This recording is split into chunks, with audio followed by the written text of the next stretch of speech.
Assalamualaikum warahmatullahi wabarakatuh. Selamat pagi, siang, sore, dan malam semuanya. Perkenalkan, nama saya Alivia Daniel Alabib dari Prodi S1 Manajemen Universitas Dinamika Surabaya. Kali ini saya akan membahas tentang proyek UAS individu Sanjaya Dealer Mobil. Dalam soal Sanjaya 2 tahun lagi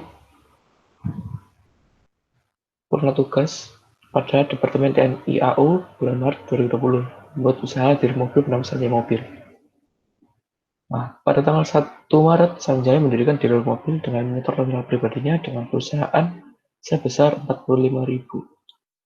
Di sini, di dalam dokumen transaksi, dokumen pertama yaitu dalam bukti penerimaan kas. Sanjaya menyetorkan modal awal. Kemudian, tanggal 4 Maret, Sanjaya menambah uang kas dengan meminjam uang ke bank BUMN sebesar 25 juta. Sehingga pada dokumen 2 masih tetap bukti penerimaan kas sebesar 25 juta dengan keterangan pinjaman bank.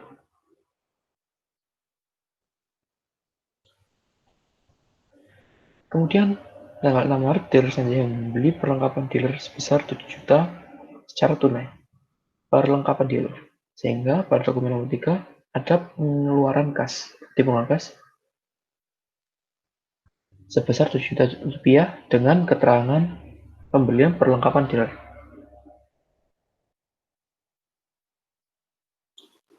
Kemudian pada tanggal 9 Maret, Sanjaya mengambil uang kas perusahaan sebesar 5 juta untuk keperluan pribadi jalan-jalan dan liburan keluarga. Sehingga pada dokumen 4 ada pengeluaran kas sebesar 5 juta rupiah dengan keterangan privat karena digunakan oleh Sanjaya sendiri. Pada tanggal 12 Maret, Sanjaya membeli perlengkapan dari toko Bintang Timur senilai 20 juta secara kredit dengan rincian sebagai berikut. 18 macam alat kunci mobil sebesar 7 juta, 1 mesin kompresor sebesar 6 juta, 16 macam oli mobil sebesar 3 juta, spare part dan suku cadang sebesar 4 juta. Sehingga pada dokumen 5 ada kredit perlengkapan. Ada 16 alat kunci mobil sebesar 7 juta, 1 buah mesin kompresor sebesar 6 juta, 16 oli mobil sebesar 3 juta, dan spare part dan suku cadang sebesar 4 juta, dengan total 20 juta.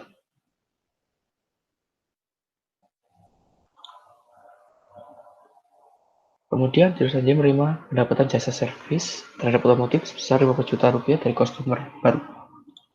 Sehingga terdapat penerimaan kas sebesar 15 juta dengan keterangan diterima pembayaran atas jasa servis otomotif.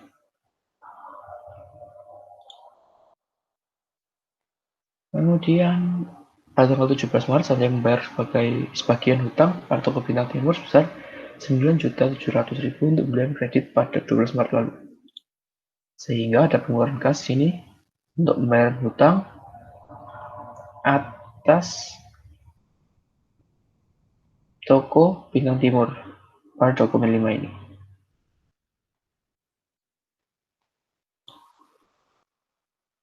Pada tanggal 25 Maret, Sanjaya membayar gaji 2 pegawai dealer sebesar 6.200.000. Sehingga ada pengeluaran kas sebesar 6.200.000 yang diberikan kepada gaji 2 karyawan dealer ini, keterangannya.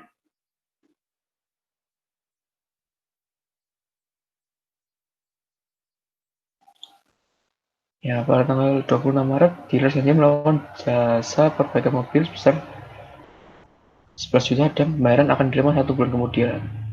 Ini sama dengan penerimaan jasa servis, sehingga bentuk dokumen transaksinya sama seperti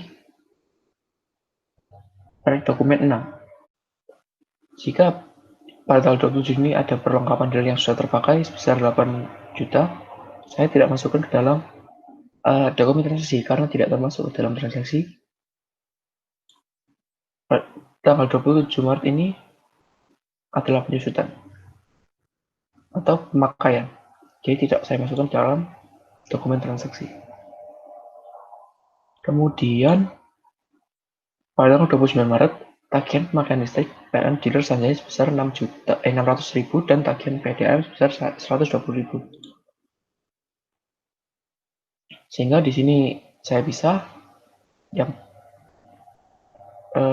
PLN dengan jumlah 600.000 dan keterangan pembayaran tagihan listrik. Saya masukkan dalam voucher kas kecil karena nominalnya di bawah 1 juta rupiah. Dan ini yang PDAM sebesar 120.000.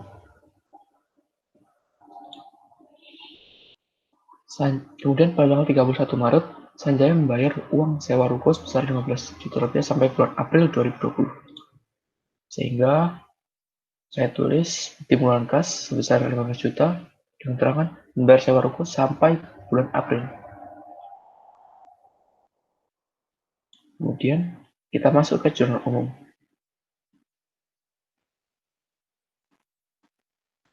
Pada tanggal 1 ini, kita sudah tahu bahwa itu adalah modal awal. Nah, setelah modal awal ini. Nah, ini dari dokumen transaksi yang tadi saya masukkan 2 juta kas di bank ini dengan utang bank hampir sama dengan tanggal 1, tapi karena ini berasal dari pinjaman bank, oleh karena itu keterangannya adalah utang bank sebesar 25 juta. Kemudian ada pembelian perlengkapan pada dokumen transaksi sebesar 7 juta. Nah, karena itu perlengkapan kas di bank, perlengkapan dengan kas di bank, perlengkapan bertambah dan kas di bank berkurang. Sama halnya dengan prive. Sanjaya melakukan prive sebesar 5 juta, sehingga kas di bank berkurang sebesar 5 juta. Sama halnya dengan transaksi-transaksi selanjutnya. Semua merupakan hasil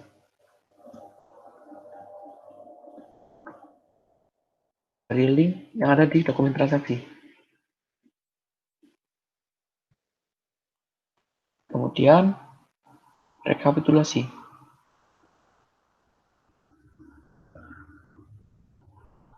Kita hanya perlu melakukan penjumlahan terhadap akun yang sama, sehingga seluruhnya ditotal mencapai 160.120.000 rupiah. Sama halnya dengan debit dan kredit. Bila semua ditotal, hasilnya akan sama. Kemudian ada jurnal penyesuaian.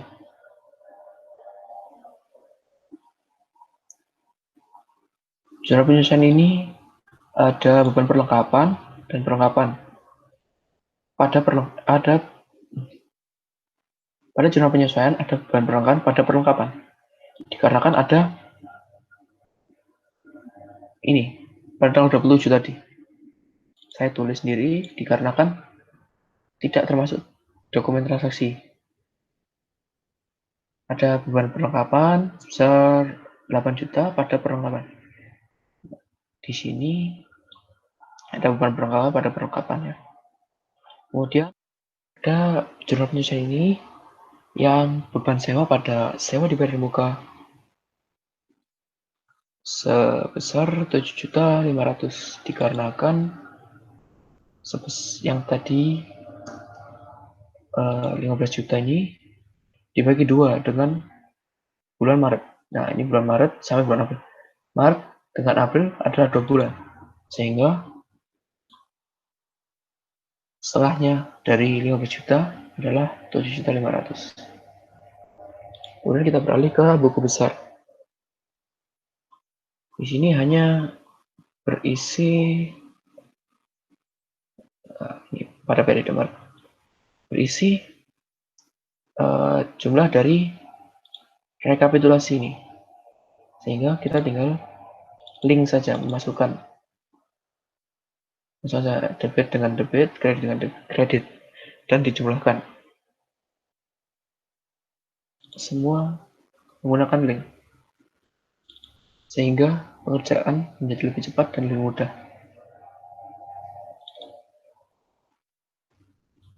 Kemudian raca saldo.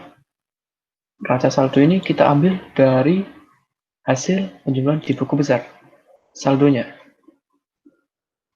Nah, ini ada kas di bank, saldonya ada 50.100.000, sehingga pada neraca saldo di debit sebesar 50.100.000. Semuanya di link supaya pengerjaan menjadi lebih cepat. Semuanya dijumlah. Jika tidak ada saldo di jurnal buku besar, seperti cadangan atau tanah, bangunan, kita tidak perlu masukkannya. Dan kemudian jumlahkan semua.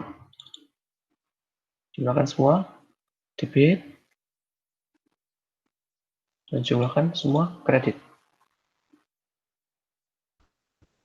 Jika dijumlahkan, hasilnya pasti akan sama. Bila berbeda, pasti ada akun yang kita salah dalam menjumlahkannya.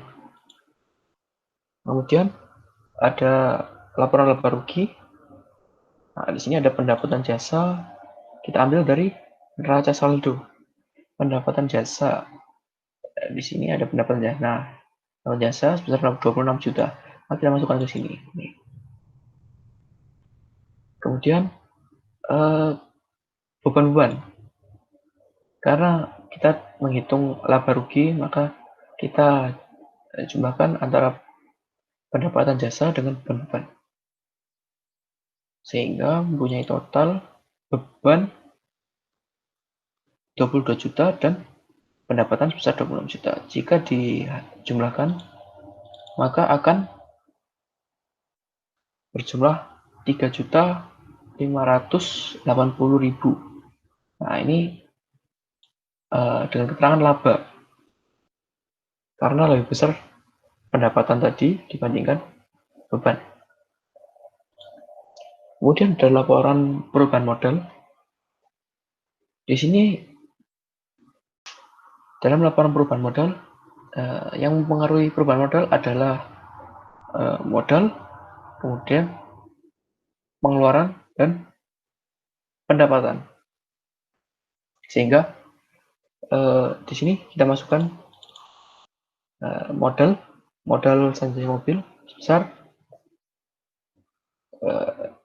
45 juta dari neraca saldo. Kita link neraca saldo, kemudian laba bersih dari laba rugi.